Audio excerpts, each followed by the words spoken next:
What's cooking, everybody? I'm Brady. And I'm Jared, and this month we are learning all about respect. Which means showing others they are important by what you say and do. Epic! Let's get it.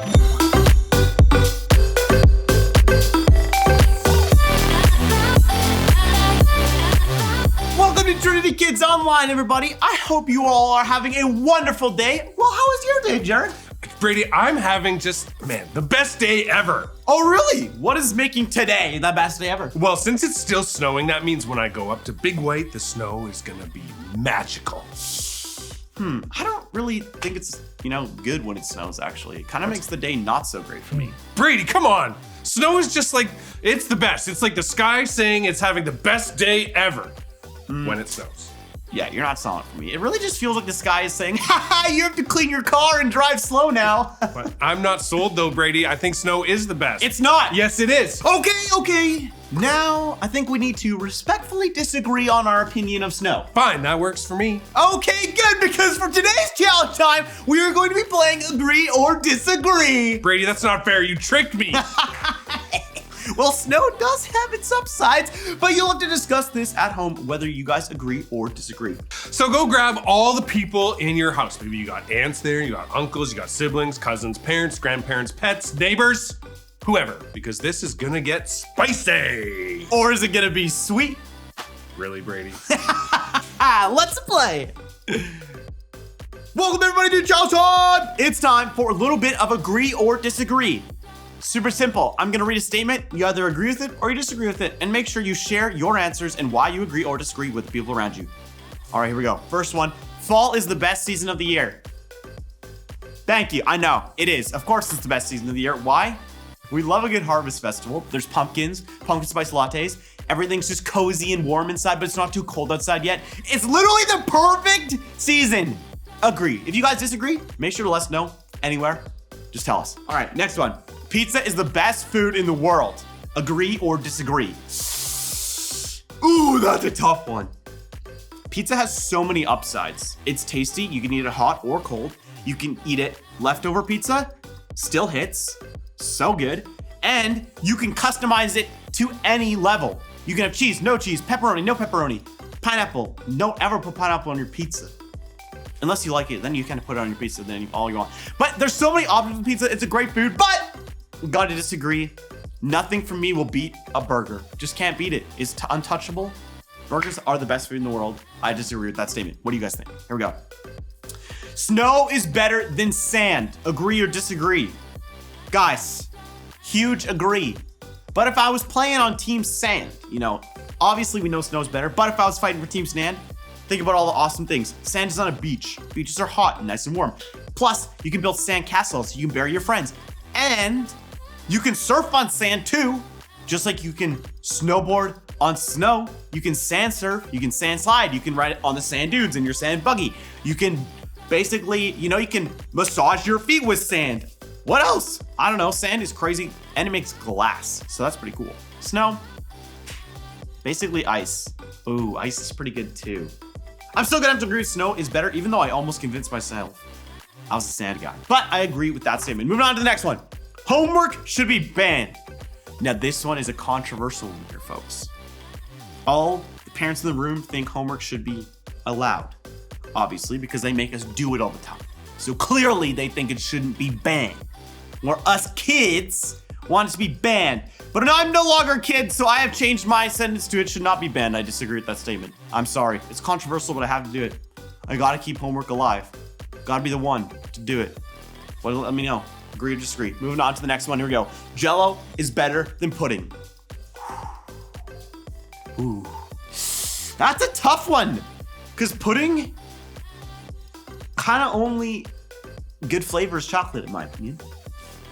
Not controversial. I don't know. Agree or disagree. I'm gonna have to agree with this because I think Jell-O, so many more flavors. The taste profiles, you can put stuff in Jell-O, tastes good still. I'm just gonna guess, agree. Here we go. Another super controversial one. Dogs are more cuddly than cats. Ooh. Would a cat person agree with this statement? Who knows? We'll have to find out next time. But I'm gonna have to say I agree. One, only because I've really only ever interacted with dogs in my life over a long period of time, and I like cuddling dogs, so I'm gonna have to agree with that statement. If you guys are a cat person, let me know. Are cats more cuddly than dogs? Who knows? And finally, the last agree or disagree, guys. This one should be answered instantly. Trinity Kids is the best. Yeah, it is. Agree. It's the best in the world. Woo! Trinity Kids. You know it. You love it. And that's been challenge time. Agree or disagree. Hopefully you learned something new about the people in the room with you, whether they agree or disagree. All right, guys. See you in the rest of the video. Wow, there are a lot of different opinions out there, guys. Except for that last one. There really only is one answer. No way, Brady. That is a big disagree for me. Jared, what? That's friendly fire. Just kidding. I'm just kidding. I hope so. Don't scare me like that, okay? Okay, though I am glad that we agree that snow is better than sand. Right? The possibilities are endless. Things are easy when we agree like that, but Yeah. it can get a little tricky when you don't agree with another person. Yeah, maybe Skylar and Sebastian can help us find out the best ways about respecting somebody you disagree with. Man, that is a great idea, Brady. So we're all gonna head into the story lab to see how Jesus respected the people that disagreed with him. Hey, welcome to Story Lab. Skylar, I got your beakers. Oh, thanks. Hey, could you finish this? Sure. Awesome. Traja. This week, we're talking about respect, while we take a look at something amazing Jesus said. What am I even doing?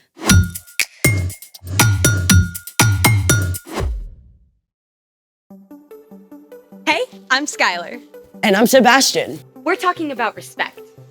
which is showing others that they are important by what you say and do. Okay, gotta ask about the outfit. Why? What's wrong with it? Nothing, but I think it's visible from outer space. I'll admit, stripes and plaid usually don't get along. I wore this in honor of Opposite Day. Opposite Day is a thing? Yeah, it's on January 25th, but I just found out about it. To celebrate, I've even made a list of things that don't usually get along. Let's hear it. Number 1, cats and dogs.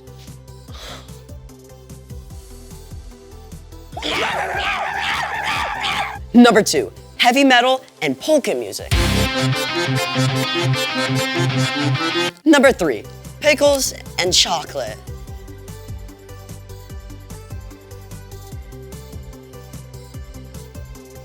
Want a bite? No thanks.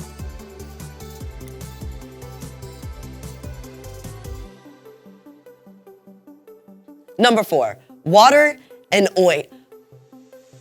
Water and oil. Wait, let's find out what gets along with water and what doesn't. It's time to play. Will it mix? We have here salt, Oil flour. and baking soda. Will our 4 contenders get along with this water and form a solution? Or, like the Batman and the Joker, will they refuse to mix? A solution is formed when a chemical substance dissolves in water. Here goes.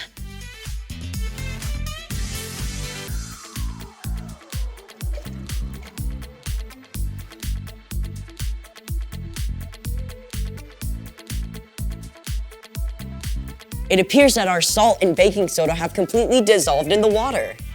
But it's clear that water and oil do not mix, and neither do flour and water. Sadly, they just don't get along. Let's try some more stuff. Honey,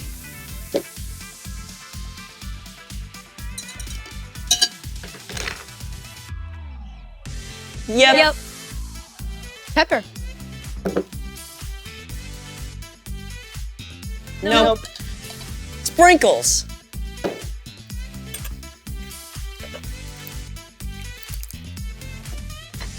Yep. Nope.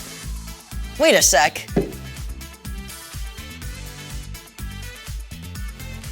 I think the color is dissolving off the sprinkles. But the actual sprinkles don't mix. So it's a yeah, no. Or a no, yep. Those are 2 words that don't get along. It's time for The story before the story. Today, we're in Matthew, the very first book in the New Testament. But before Matthew, in the very beginning, out of a deep, deep love, God made an amazing world. But when people turned away from God, the world was broken. God made a plan to draw people back into relationship. So at the right time, God sent a tiny baby to be born in the small town of Bethlehem, God's very own son, Jesus. When Jesus grew up, he began to travel from town to town, teaching and healing. And everywhere he went, huge crowds gathered because Jesus spoke with more authority than any other teacher ever. Which is where our story starts. Take it away. Hey everyone, I'm Erica. You know, one day, Jesus sat down on a hillside in Galilee to teach his disciples, but it wasn't long before many people joined the crowd. They were amazed at what Jesus said. His teaching went beyond anything they'd ever heard before. Blessed are those who are humble. They will be given the earth. Jesus claimed that people who are sad or humble or hungry or those who suffer for doing what's right are actually blessed. He said his followers are like salt and light. He said that calling someone a fool is just as bad as, get this, murder. It all added up to one thing. What's on the outside matters much less than what's on the inside, what's in your heart. People squeezed closer to hear as Jesus continued. You have heard that it was said, love your neighbor, hate your enemy. But here is what I tell you. Love your enemies. Pray for those who hurt you. What? Up to this point, most wise teachers and philosophers had agreed that you should not hurt someone unless they hurt you first. Then you had every right to get back at them. If someone punched you in the mouth and knocked out a tooth, you could punch them and knock out their tooth. If they said something mean to you, then you should shout something just as mean back at them. But Jesus taught a new way of understanding. Love your enemies. Now, it's easy to think of your enemy as the really bad guys, like a supervillain about to destroy the world, or a dangerous criminal on the run, or even the biggest bully on the playground. But your enemies can also be the people you're around every day, like the classmate who cuts ahead of you in line, even your little brother who's super annoying. Loving your enemy is simply loving anyone you don't get along with. That love is more than a warm, fuzzy feeling. You don't have to feel loving to love your enemies. In fact, you probably won't. Instead, you can speak kind words. If someone insults you, choose something kind to say in return. Don't grumble and complain about them behind their backs. In fact, you can show respect. There might even be something nice you can say about that person. You should also do well to them. If someone trips you up on the way to PE class, you can tell them that's not cool. But don't look for ways to get back at them. And most important of all, pray for them. Ask God to care for your enemy and help you forgive them. Prayer might change your enemy, and it can change your own heart too. Speak, do well, pray. When we love our enemies like that, Jesus went on to say, Then you will be children of your Father who is in heaven. Jesus kept going. He said, it's easy to be nice to anyone who's nice to you. Anyone can do that. But God gives good gifts like sunshine and rain to provide for everyone, even people who do wrong things. We are made in God's image. And when we show respect and do good things for those who don't treat us well, we're actually showing the world what God is like. Okay, that's a lot to wrap my brain around. No kidding. So, What's our part in the story? Well, choosing to love your enemy is actually a really awesome opportunity. It's a way we can work with God to show God's love to the world. Like, maybe a kid on your soccer team keeps making fun of you when you don't block goals. Instead of saying mean things about them, you could cheer for them when they make a great kick. Or if your teacher loses patience and takes away recess for the whole class, even though it wasn't your fault, you could offer to clean up the classroom. It makes me think of my little brother. He drives me nuts because he's always borrowing my shirts without asking and getting stains on them. So what do? What I want to do is yell at him and mess his stuff up. But I could keep my temper and show him how to get stains out of them. Yep. You never want to let someone keep hurting you, but you can always respond with kindness. Exactly. It's not an easy thing to do for sure. But when we follow Jesus, we have the power of God's Spirit to help us speak kind words, do well, and pray for our enemies. Gotta respect that. See y'all next time. Bye, Erica. So here's the thing. Show respect even when you don't get along. Like plaids and stripes. Ew, what is this? Fur. My dog is shedding. Oh. Hey, will it mix? Dog fur.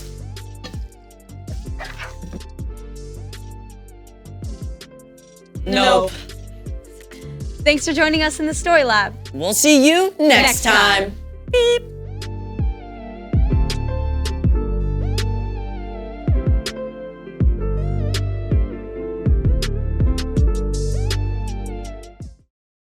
Jesus gave a really big challenge to his followers who were listening on that day.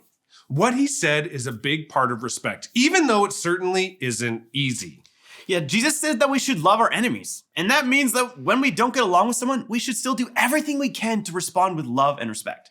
Now, that totally seems backwards, right? And really difficult. It's difficult for me too. But we need to remember that when we follow Jesus, we have God's Spirit living inside of us to help us love the people that we don't agree with. Yeah, the Holy Spirit can give us the strength we need to be kind to others, even when they're not being so nice to us. And the Holy Spirit can also give us strength to stand up and tell someone that what they've done isn't okay. Or to walk away and get a teacher's help or an adult's help. If someone keeps mistreating you, you definitely should get an adult involved. Be sure to speak up and don't let someone hurt you over and over again. But as we saw in our examples today, there are so many ways we can choose to respond with respect and kindness. That's right. So to close things off, we're going to practice growing our relationship with God with a prayer that invites him to give us the power to live and love like him. Put a hand on your heart. Father God, fill us with your love. Help us to love you in everything you've made. And point to your eyes. Lord Jesus, help us to see you and to see others the way that you see them too. Point to our ears. Holy Spirit, help us to hear you and to give us courage to do what you say. Hey, just want to say thank you so much for hanging out with Brady and I today. We had a ton of fun, as usual. You're going to want to stay tuned for the So-and-So show that is coming up right after this, and we will see you next week. Deuces!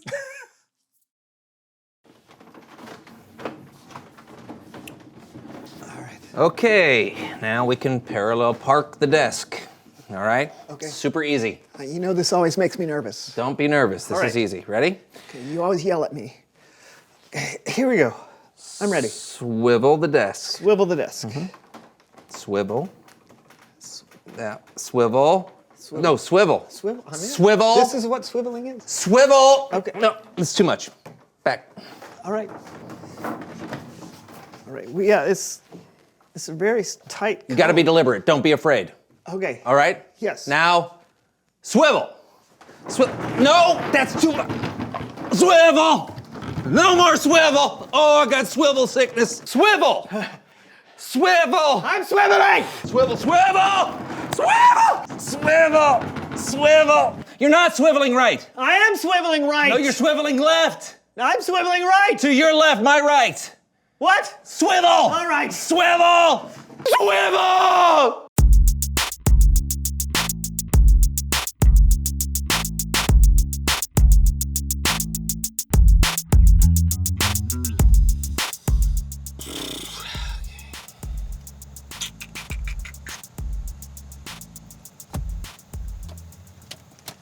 Welcome to the So-and-So Show. I'm Brandon. And I'm John. As you can see, we're in the car. Yeah, not in my basement where we're supposed to be at this moment because one of us had the brilliant idea to leave the studio and run out for tacos. Which I offered to buy, so you offered to drive, but then your car broke down. Did you not see that your check engine light was on? How was I supposed to know what that meant? It means to check your engine. Well, I know that now. So, we are stuck in the car and have no idea when we'll see a tow truck. So we decided to do the show right here. We're just gonna make it up as we go along, right? Our best kind of show. Yeah, our best kind of show. We love to Make things up, yeah. when we Yeah, when we improvise. yeah. Improvise. No, we could play the license plate game. You know, the game where you try to find license plates from as many different places as possible. Oh, yeah. Okay, great idea. Yeah, so we wait for a car to Drive by. Oh, I think. Oh, here's come with it.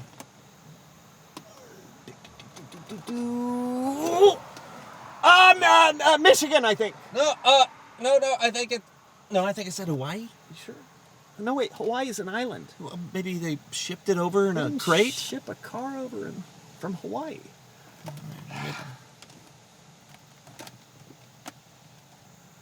This game doesn't really work when you're not driving. Yeah. I wish we had a guest or something. I know. Someone who knows stuff. Yeah. Hey!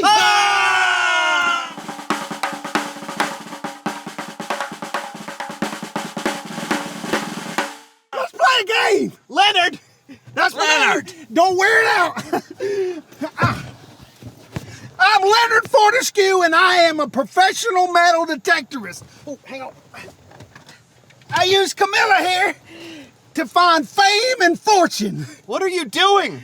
Same as you. I'm sitting in the car. Yeah, but why are you in the back seat? I already told you. I'm going to play a game. It's called Backseat Booyah. The game's pretty easy to understand. Camilla here is going to help me find treasure in your back seat. And when I find something, you have to try and guess what it is. I'm going to give you 3 yes or no questions. Wait, you're gonna dig for treasure in my back seat? Yeah, that's exactly right. Have you played this before? No. Oh, all right then. Let's do this. Y'all face the front. Right. No peeking. All right. What are you gonna do?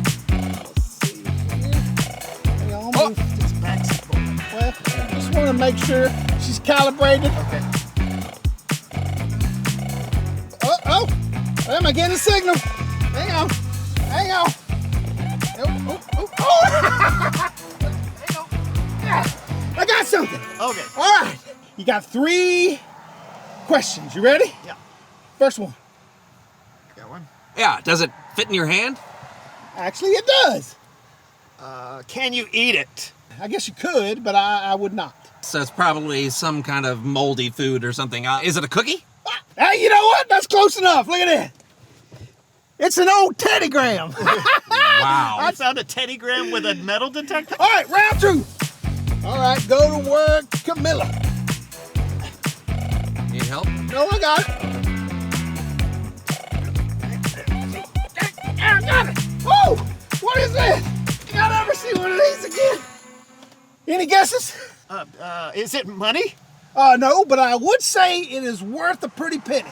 Oh, really? Yeah. Okay, wow. Is it a like a vintage action figure? Nope. Is it a really old stamp? Nope. Oh, is it a that's your 3 guesses. Oh.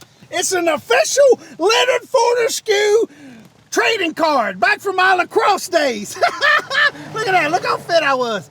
I can run almost 7 yards. Leonard, I don't recall ever having one of those. Maybe it fell out of my pocket. You know, I like to keep some just in case some of my fans show up. I'll just put it back in my pocket. Okay, let's move on to round 3. Oh, we're going, doesn't it? 3 rounds. more stuff. Let's see. Let's move on back here. Let's see what we can find. Look back there. Okay. Let's see. Oh, wait a minute. Look at this. Okay. You got 3 questions. Is it more food? Definitely not. Will it fit in my wallet? I have not seen your wallet, but I would care to guess no. I don't know. Is it a TV? A TV? I'm just assuming it's going to be something strange. Ding, ding, ding, ding, ding. It is definitely something strange. I found a trombone. A trombone? Yeah, right. Yeah, I totally forgot. When my car horn quit working, I used trombone instead. That's ridiculous. Yeah, I know it's ridiculous because by the time I would pull the trombone out to play it, the car would have already driven by You and could wreck your car when you're doing no, the trombone goes out the window. No. Well, as my Uncle Bobo used to say, when a possum gets mad, you need to quit pulling his tail. So I think it's time for me to skedaddle. Say goodbye, Camilla. Wait. What about a possum? How does he do that? No more questions. It's Bible story time with Kellen.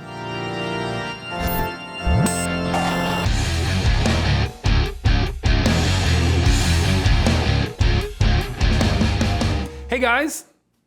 Still no tow truck? Nope. Well, I got a story about how people should treat each other. Do you think you might want to hear it? I think so, Kellen. Yeah, take it away. All right. Well, today we're looking at some verses from the book of Matthew. Matthew was one of Jesus' 12 disciples, and he wrote down something Jesus said during a famous sermon that we now call the Sermon on the Mount. Here's what Jesus taught. You have heard that it was said, love your neighbor, hate your enemy. But here's what I tell you.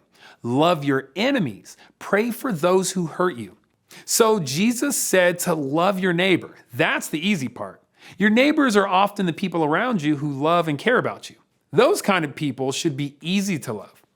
The hard part is what Jesus said next. Love your enemies and pray for those who hurt you. Not as easy, is it? Well, let's see how easy it is for our friends Count Lupe and Mr. Fritter. One day, Count Lupe and Mr. Fritter were out for a bicycle ride. We are going way too slow, Mr. Fritter. I have a need for going faster. I beg your pardon, Count, but I thought we were out for a nice casual ride today. No, I will not pedal casual. I am not the casual Count. I am the Count of Lupe, which means I go fast. Ho ho! I ring my bell at you. Get out of my way, slowpoke. I don't think you should ring your bell so angrily, Count. That person may have a reason to ride that slow. Nonsense! They are slow riding on purpose, simply to make me angry. If you will not move, then you are now my enemy, and will get more bicycle bell. Please, Count. Move! You should watch the road, or we might... Then I shall go around him. I don't think that's such a good... idea. Oh, dear. Tandem bicycle. Oh no! It looks like the Count not only fell off the bike, but he fell into the trap that so many of us do. He treated someone he did not like terribly. He got angry, he lost his patience, and he didn't listen to those around him. And unfortunately, he paid the price. This is the second part of what Jesus said. If you love those who love you, what reward will you get? Even the tax collectors do that. If you greet only your own people, what more are you doing than others? Even people who are ungodly do that. So Jesus was saying that everyone loves the people who love them, even people who don't follow Jesus. But if you do follow Jesus, you should love not just the people who love you, but also the people who don't love you. Okay, why don't we give the Count one more try? Here they are on just a normal school day. I am going to completely ace the math test today and show that Tammy Tomato who is the best in class. Yep, we've studied hard, and Tammy Tomato won't be able to make fun of me for making a B minus again. Yeah, we will crush and dice her. Excuse me, Count Lupe? Mr. Fritter? Is that someone talking to me, Mr. Fritter? Or just vine growing? Hello, Tammy. Is there something you need? Well, I know we don't always get along, and I made fun of your B minus, but I accidentally left my math notes at home, and I was wondering if I could borrow your notes so that I could do some last-minute studying. I'm really worried about this test. You? Borrow our notes? Don't make me laugh like I just did. Like you would ever let us borrow yours. Now be gone. That wasn't very nice, Count. I'm going to eat in. I'm going to eat. Ooh, be careful, Count. I'm going to eat. Not again. Here you go, Tammy. You can borrow my notes. And good luck on the test. Thank you. Do not do it, Mr. Fritter. Do not fraternize with the enemy. Oh, my. Medic? I think I may have gotten the point. Ooh, hopefully the Count really has gotten the point this time, but I'm not so sure. But I am glad Matthew recorded what Jesus had to say and the challenge that he gave us. Loving and showing respect to people we like isn't enough. That should be a given. As Jesus followers, we should try to do more than that. We should love and respect people even when we don't get along. That's how Jesus loved people after all. And that's what he expects from us. Wow. Thanks, Kellen. That was great. Yeah, we really needed that reminder. I think we were starting to get a little irritated with one another. No problem. And I hope your tow truck comes soon. Thanks, Kellen. Yeah, bye. I'm sorry if I was impatient with you, friend. I've just been frustrated with the whole car situation. So. Oh, same. Getting along with someone gets a little harder when you're in an enclosed space with them for several hours, so I'm sorry too. Friends. Friends. You probably don't need the seatbelts while we're still... Yeah. Reveal the question! Oh, yeah. When is it hard to get along with someone? I think we just prove that it can be difficult to get along with someone when you're frustrated about anything. It's easy to take your frustration out on other people. It might be hard to get along with someone if they're different from you, if they like different things or act different ways. Or like different kinds of music. Oh! You know, Camilla's more of a country girl, but I'm a little bit jazz, techno, fusion kind of guy. But we make it work. Well, I don't think we're going anywhere anytime soon, but that's the end of the show. Yeah, I'm John. I'm Brandon. And I'm gonna go take a nap. All right. Hey, could you, That's the So-and-so Show.